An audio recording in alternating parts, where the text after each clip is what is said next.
सिद्धि की शादी के बाद वो ससुराल चली जाती है। पीछे रह जाती है भाभी रानी। सिद्धि के ससुराल जाते ही भाभी कहती है, अरे वाह जी वाह, सारे कपड़े मेरे। हाय रे पैंट, अरे वाह वाह, मजा आ जाएगा। अरे ये सिद्धि की अलमारी के सामने खड़े होकर क्या बड़बड़ा रही है? जाकर देख मेहमानों को विदाई की मिठाई मिली कि नहीं। अब हाँ माँ जी, क्यों नहीं, लेकिन पहले कपड़े तो बदल लूं। अब रानी आ जाती है सिद्धि के उन कपड़ों में जो वो ससुराल जाने से पहले घर छोड़ जाती है। अरे रानी, कुछ दिन रुक जाती। अरे ये तो सिद्धि बिटिया को मैंने ही दिया था, बड़ा ही फबता था उस पर, तुझ पर तो कुछ खास नहीं लग रहा। अब वो ना मेरे सारे कपड़े गीले थे तो सोचा पहन लूं। वैसे भी सिद्धि को कौन सा दिन पुराने आउटडेटेड कपड़ों को पहनना है। वैसे भी ये सूट तो मैंने तभी पहना था, वैसे खास है भी नहीं ये। हाँ ठीक है, लेकिन ना मेरी सिद्धि पर तो जमता था। सारे मेहमान चले जाते हैं और सिद्धि ससुराल से मायके पहली बार आती है। अपना घर, अपना कमरा, अपनी अलमारी।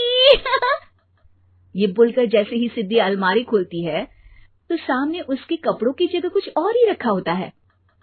माँ, ओ माँ, जरा कमरे में तो आना।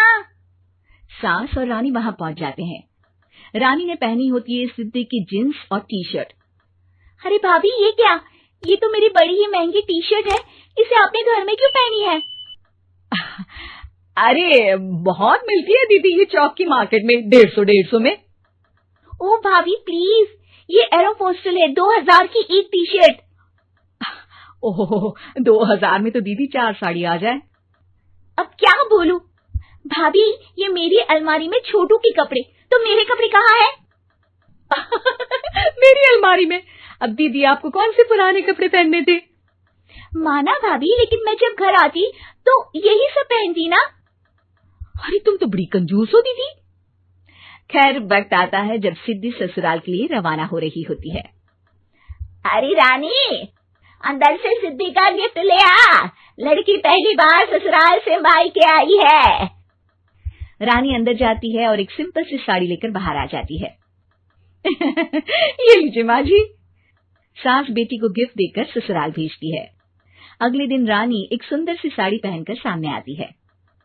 अरे रानी, ये तो वो साड़ी है जो मैंने सिद्धि को देने के लिए दी थी जब वो ससुराल ले जाती, लेकिन ये तूने कैसे पहन ली? अरे माँ जी, ये साड़ी तो मुझे बहुत पहले से ही पसंद थी, लेकिन चिंता ना करिए, मैंने सिद्धि के लिए भी अच्छी सी साड़ी दी है। हाँ। तभी सिद्धि का फोन आता है। क्या माँ, कुछ अच्छा तो दिया होता ससुराल ले जाने के लिए। अरे पहले दिखा दिया होता। ये चमकते हुए पैकेट में नौकरानी वाली साड़ी मत दिया करो माँ। अरे बेटे, वो तेरी भाभी ने ना गलती से उससे पैकेट बदल गया। हाँ, मैं कल ही तेरे भाई के हाथ से तेरा वाला पैकेट भेज दूंगी। अरे रहने दो माँ, आई एम श्योर भाभी ने अभी वही साड़ी पहनी होगी जो तुमने मेरे लिए रखी थी। तुम तो समझ नहीं पाई उनको।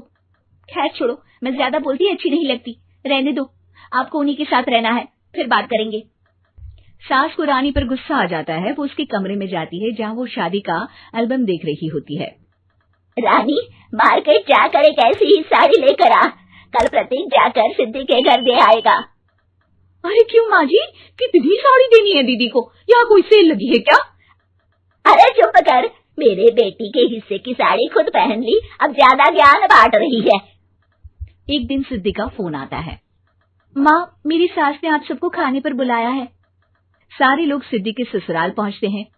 खाना खाकर वो लोग निकल रहे होते हैं कि सिद्धि की सास सभी को गिफ्ट देती है। अरे बहन जी, बेटी के घर का खाना खा लिया, यही बहुत है जो आप ऊपर से गिफ्ट भी दे रही है। अरे बहन जी, आप भी कहाँ इन बातों पर विश्वास कर रही हैं। सास सभी को गिफ्ट देती है, लेकिन रानी को जो साड़ी देती है वो अजीब सी हरे रंग की, लाल रंग की बड़ी छाप वाली होती है। अरे छी, ये कौन पहनेगा? सासू माँ को तो जरी वाली इतनी सुंदर, और मेरे लिए ये नौकरानी वाली।